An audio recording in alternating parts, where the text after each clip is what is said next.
once upon a banana peel in the middle of a Wednesday that happened on a Friday. A talking teacup named Gregory awoke with a start. It wasn't his alarm clock that woke him. He had lost it to a game of chess with a cloud days earlier. It was the unsettling sound of socks growing on trees outside his sockless window. Gregory lived in the town of upside-down Pumpernickel, where all the buildings were lined up neatly in circles, and every roundabout leads straight to next week. The mayor was a penguin named Ms. Chortle, famous for her inability to whistle in any language but Parseltang. Gregory didn't speak Parseltang, but his pet avocado, Sir Waddlesworth, was fluent and often eavesdropped on the mayor's speeches. This made Waddlesworth very popular at parties, especially the ones he didn't attend. That morning, the sky was a brilliant shade of plaid, and rain fell upward. Gregory wore his least comfortable shoes on his ears, as was the fashion before setting off to find a left-handed paperclip. He needed it to make breakfast, though he could never remember why. On the way to the paperclip emporium, he passed the moon today. It was hovering just above the town square, selling lemonade to ducks. "Lemonade, get your moon lemonade," called the moon in a surprisingly gruff voice. "We prefer orange juice," quacked a nearby duck, spinning on its toes. Meanwhile, a squadron of flying carpets zoomed overhead, each piloted by a hedgehog dressed as a pirate. Down the road, the local jazz band, composed entirely of pine cones, began their morning rehearsal, but only played the silence between notes. Arriving at the paperclip emporium, Gregory was greeted by its owner, a cantankerous, green-haired violin. The violin was upset, as usual, because it had misplaced its breakfast snail. It demanded a secret handshake before Gregory could enter. Unfortunately, Gregory only knew the secret footshake, so he improvised with an interpretive dance that summoned a light rain of invisible confetti. The violin was appeased. Inside, the shelves were full of unhelpful advice, jars of yesterday's mistakes, and exactly 11 left-handed paperclips, none of which were left. "Can I help you not find what you're looking for?" sang the violin, playing itself with a spatula. "I'm looking for a left-handed paperclip," Gregory announced, "but only if it doesn't exist." "Perfect," replied the violin. "We're fresh out of those. In fact, we've never had any." Gregory was pleased. He purchased the absence of a left-handed paperclip and received a receipt written in disappearing ink, which promptly turned itself into a question. Just then, the mayor waddled in backwards, attempting to recite the alphabet in Morse code while balancing a sandwich on her beak. "Congratulations," she exclaimed. "You are now the official ambassador of parsley."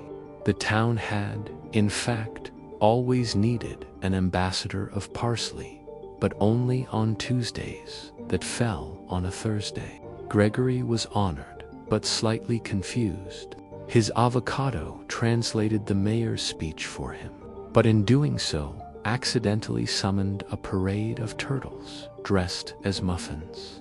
The turtles marched by, singing the national anthem of somewhere else, which Gregory found terribly catchy, though he wasn't sure why. The avocado looked at him with pride and mild hunger.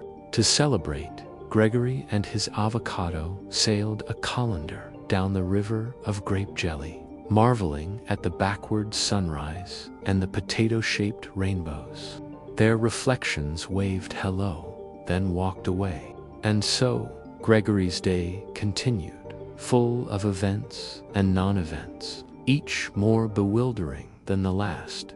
Tap-dancing mailbox challenged him to a staring contest. A flock of invisible geese passed by, arguing about politics, and he received an official letter from tomorrow promising pancakes yesterday. Gregory and Sir Waddlesworth drifted along the river of grape jelly, their colanders swaying lightly as purple waves slapped politely against the hull. The current soon brought them to a fork in the jelly, where two signs bobbed: Left, the land of endless knitting; Right, the forest of forgotten spoons. Gregory frowned, for he had nowhere to be and everywhere to go. "Which way, Sir Waddlesworth?" he asked. But the avocado was deep in conversation with its reflection, debating the merits of salsa versus guacamole. Suddenly, the sky erupted into applause for a passing flock of origami umbrellas, and a stray jellyfish cab floated up beside the colander, its neon sign flashing free riddles. Gregory, never one to turn down an offer, hopped onto the jellyfish cab, trailing the colander by a rubber band. The jellyfish driver, who introduced herself as Nanette, doffed her hat, which wasn't there, and said, "Answer me this. Why is a mushroom like a bicycle?" Gregory pondered. "Because neither wears pajamas on Thursdays." "Precisely," Nanette cheered. "You may go anywhere you'd like, except the places you've already forgotten."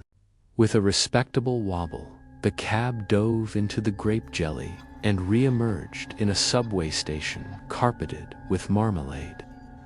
There, a platypus in hiking boots checked tickets and handed everyone an olive. Sir Waddlesworth shrugged and ate his. Gregory tucked his behind his ear for luck.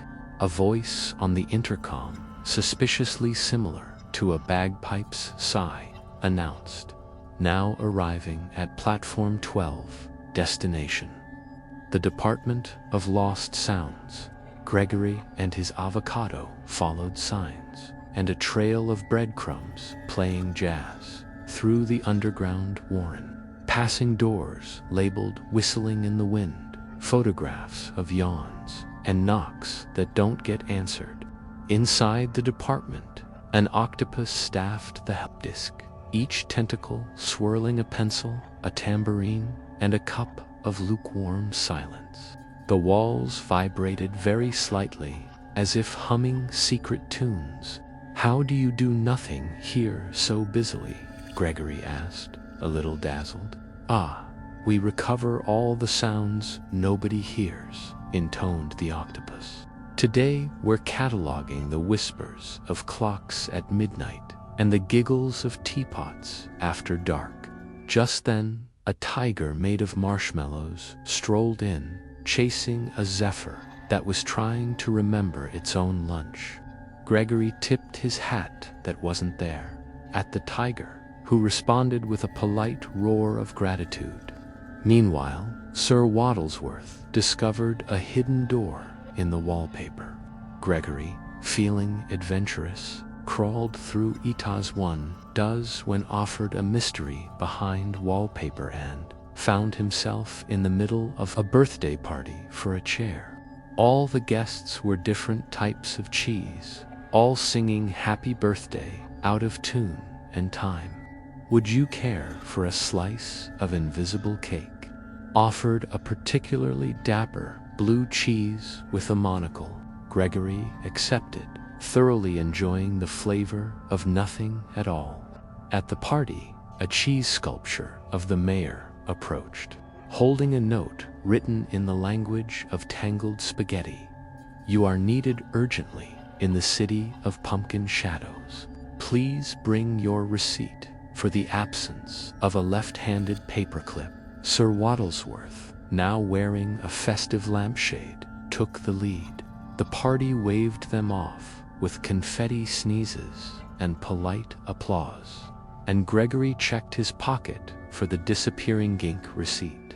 It was gone, but left a faint shadow of the word maybe hovering over his head. Shortly afterward, he and his avocado stood at the train station again, waiting for a train that traveled only in circles. It arrived upside down and refused to leave until all passengers described the smell of the number 7. Gregory did his best. It smells like distant thunder and a lost umbrella, if you ask it nicely. The conductor raccoon wearing an hourglass nodded and allowed them aboard.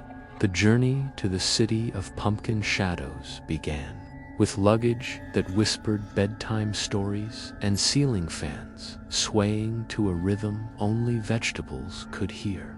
As the train to the city of pumpkin shadows spun in circles faster and faster, gravity suddenly changed its mind and decided to operate sideways for the afternoon.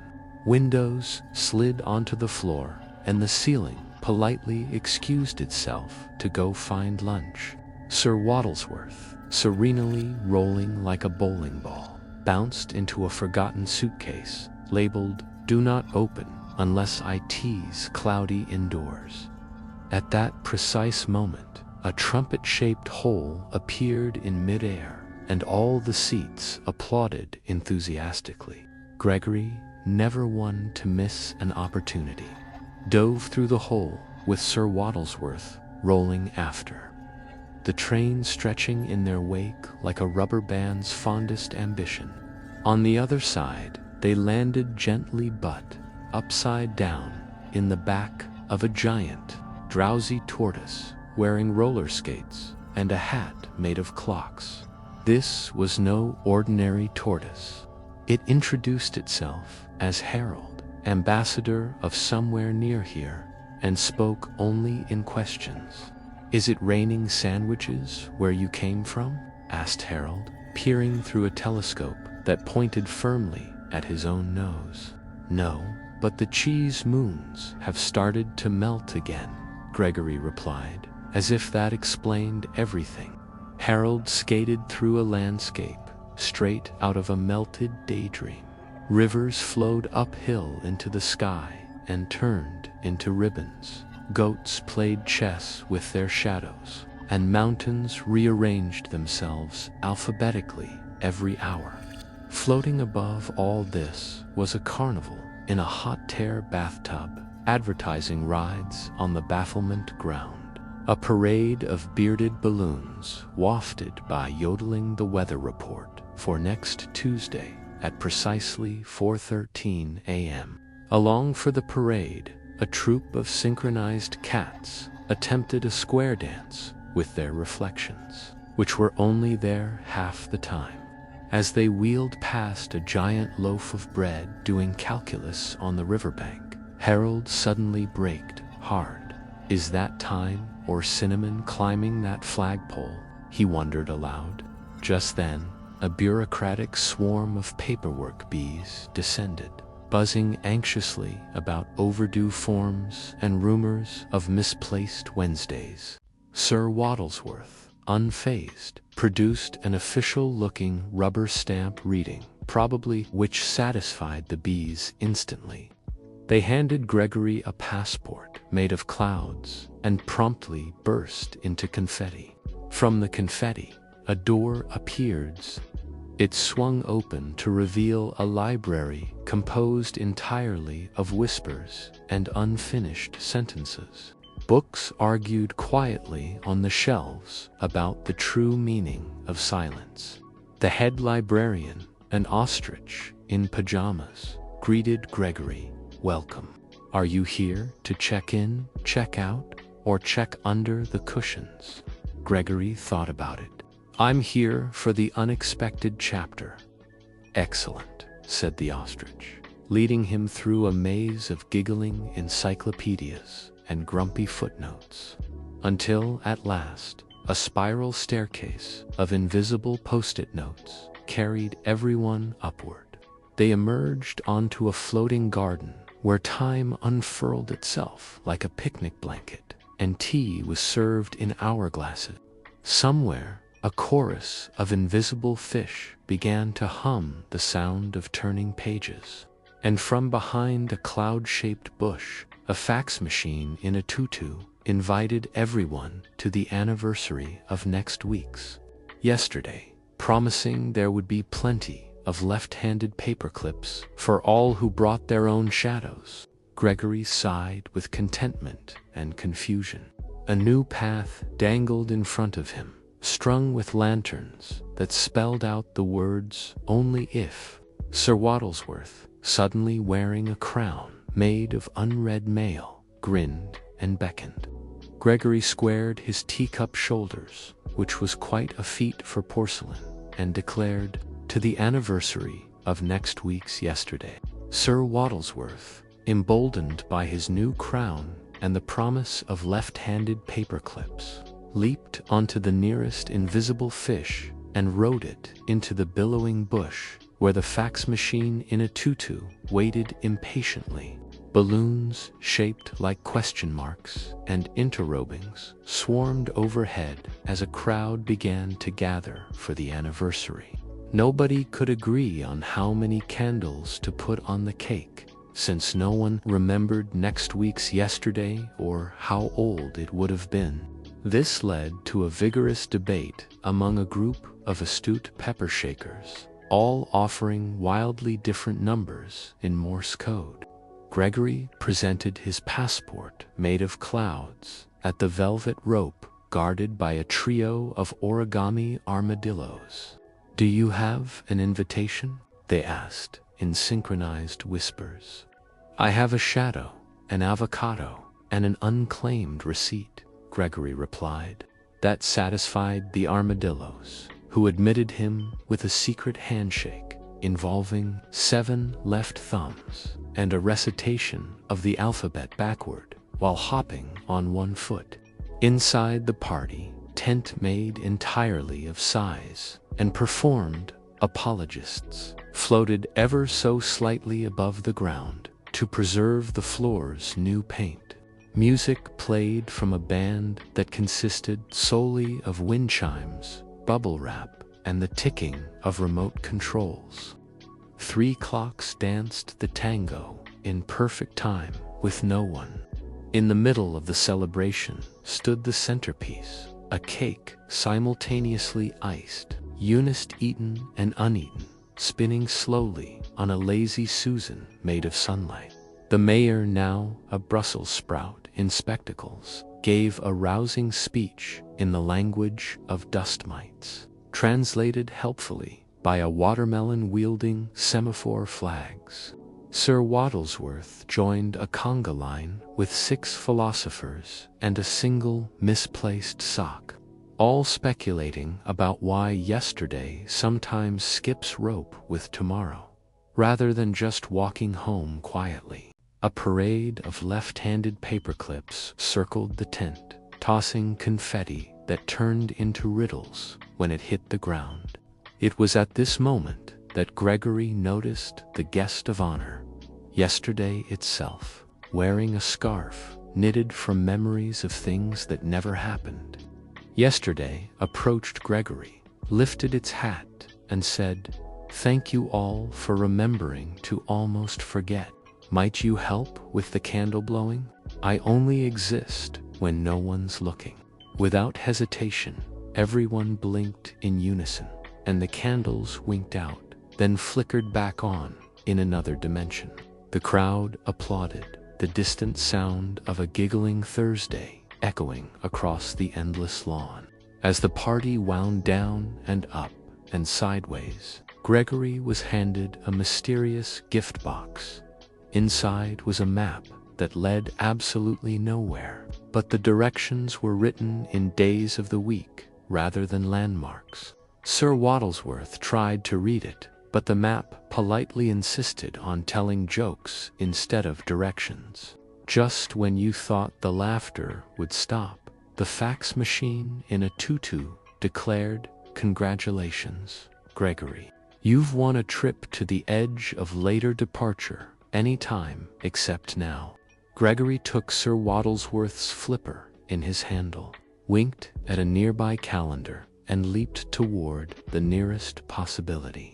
With the directions Monday down, Wednesday left, and a hopscotch through Friday, but only in odd-numbered shoes. Gregory and Sir Waddlesworth tiptoed to the threshold of the party. The invisible fish chauffeured them to a shimmering border, marked with a picket fence of discarded to-do lists and clocks that all read almost. Above the gate, a banner flapped erratically. Welcome to the edge of later population. Eventually, the ground was made of unresolved intentions and polite reminders. With each step, Gregory felt lighter, as if he was postponing gravity, one moment at a time. Sir Waddlesworth, resolutely avocado-shaped, rolled beside him, humming the tune of an unwritten lullaby. "We're here to postpone the inevitable and visit the sights," Gregory said, with the confidence of someone who had never planned anything before breakfast. "That's the spirit," the chameleon cheered, handing them a guidebook made of yesteryear's rain. Inside the edge of later was a city built on not yet, and maybe soon, the stadium of unread books, with page numbers waving glow sticks, and the fountain of forgotten resolutions, which politely burbled tomorrow, perhaps. Gregory and Sir Waddlesworth wandered past the procrastinate, where the only menu was things you meant to order last week, and all the waiters were just about to take your order. Time there never actually moved forward. It circled in suspended possibility, pausing occasionally for tea and gentle regret. Is this real? Gregory wondered, pausing by an alley where shadows rehearsed being longer. As real as it ever will be, answered a passing clock with a napkin tied around its neck. Suddenly, a startup parade of later gators, alligators in top hats, who punted reminders down the boulevard, welcomed them with delayed fanfare. Each gator flung invitations to events that would never quite happen.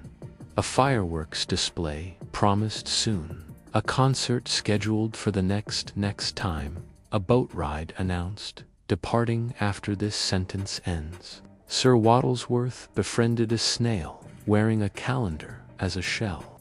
The snail pointed them toward the lookout of possibilities, offering an umbrella just in case a brainstorm started. At the lookout's spiraling staircase, which climbed whichever way you hesitated, Gregory surveyed a vast horizon packed with things not done, places not traveled, and adventures waiting just one more minute. The wind smelled like unopened letters and distant alarm clocks. A voice from the clouds called down at the edge of later. You can leap into something eventually, or wander until now comes calling. Nobody's rushed. The only bus leaving here is driven by maybe. Gregory looked to Sir Waddlesworth, who solemnly nodded, or maybe just wobbled. Shall we? Somewhere in the distance, a parade for future possibilities, marching bands of clocks and dancers dressed as calendar pages waited for Gregory to join, or not. Gregory and Sir Waddlesworth tour, to be precise, performed a dignified scurry toward the curb, just as the bus of maybe pulled up with a cheerful honk that sounded suspiciously like a philosophical shrug. The bus was painted with every shade of indecision, its destination sign flickering between possibly, could be, why not, and ask again later. The doors opened with a soft sigh, and the driver, a pensive armadillo named Perhaps, waved them aboard. The bus interior was lavishly decorated with half-finished crossword puzzles, mirrors reflecting who you almost were, and rows of passengers reading books they'd only started. Each seat had a seatbelt that fastened itself, then occasionally unbuckled for dramatic effect. Next stops, announced Perhaps, adjusting her hat made of unanswered riddles. Someday lane, if street and coincidence junction. Transfers available to ambiguity and the express to eventually. Gregory settled into a seat that hummed the theme song to close calls. Sir Waddlesworth took up to seats, one for himself, one for unspoken intentions. Out the windows, the scenery blurred past. Meadows of unfinished business.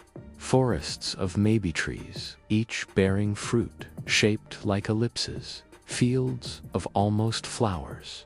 They stopped first at the platform of second thoughts, where two pelicans in business suits boarded, each carrying a suitcase labeled rain checks.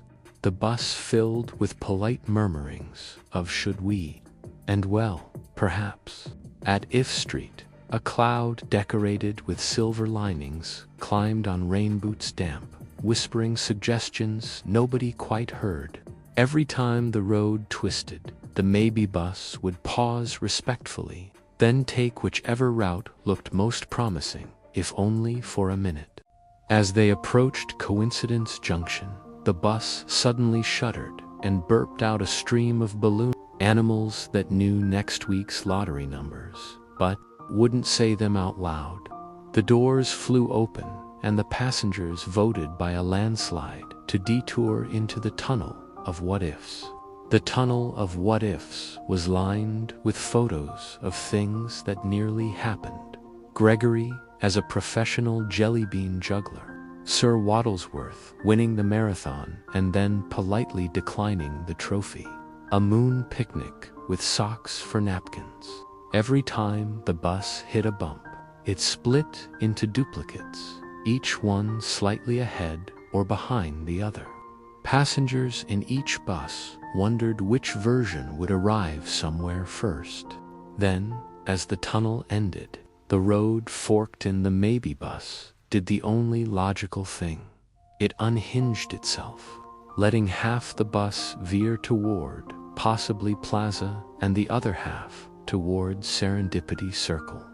Gregory and Sir Waddlesworth remained right in the middle, straddling both halves, hovering over the hypothetical. The driver sounded the maybe horn, a gentle, uncertain whoopend, addressed the travelers.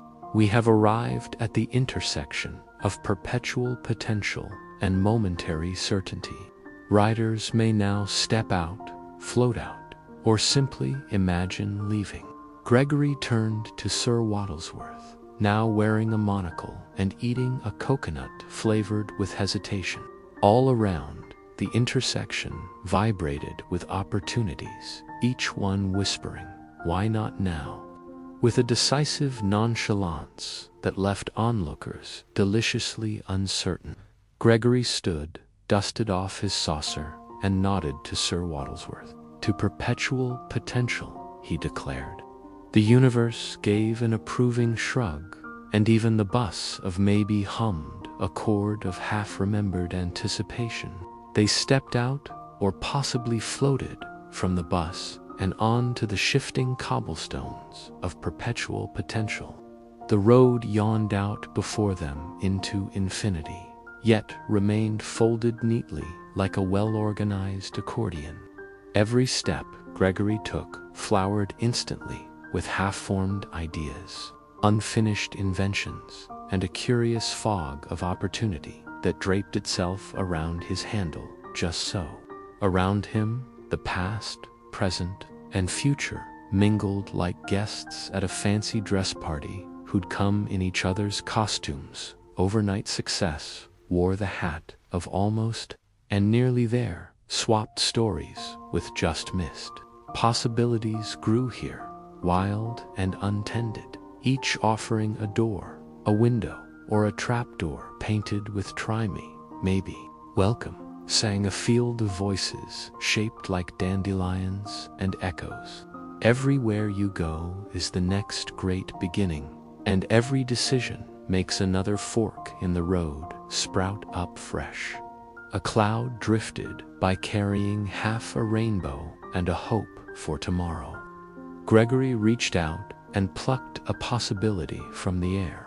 Would he become a discoverer of forgotten melodies, the inventor of invisible umbrellas, or perhaps the first pancake to win a Nobel Prize in literature?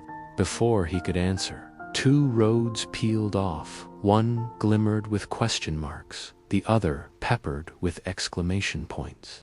Sir Waddlesworth, who had donned a scarf made of eventually, pointed to a third path that slithered away beneath a curtain of mirthful static. Perhaps the best choice is the one we haven't even imagined yet, declared the avocado, accidentally inspiring a chorus of indecisive birds. So Gregory and his trusty avocado ventured forward, crafting new directions with each footfall, weaving the story of what could be and what might never happen, free to wander in a place where every moment shimmered with the magic of not yet decided. And there they gladly remained, wandering, wondering, and leaving behind a trail of unresolved adventures for anyone who felt a little lost, a little hopeful, and ready to leap into their own perpetual potential. End for now, and only until the next improbable beginning. Upon the edge, where stories swirl and every maybe blooms anew, Gregory wanders, cup unfurled, a world of wild, impossible blue. Each step is woven from the haze of wishes left half-spoken. Each breath a doorway, all his days, in gleeful dreaming broken. Sir Waddlesworth beside him hums a song of why not now, and laughter drifts in gentle sums from some day's furrowed brow. There is no end in lands like these, no marble certainty set, only wonder, whimsy, tease, becoming all he hasn't yet. So let the clocks keep doubting time, while socks grow on the trees. 4 stories last beyond the rhyme, and logic rides the breeze. When you look for sense, you might not find an answer to explain, but joy is there for wandering mind upon this odd terrain. And should you ever lose your place or find your day askew, remember Gregory's gentle pace and chase potential too. Shall we end our tale here, or does your imagination wish to wander further?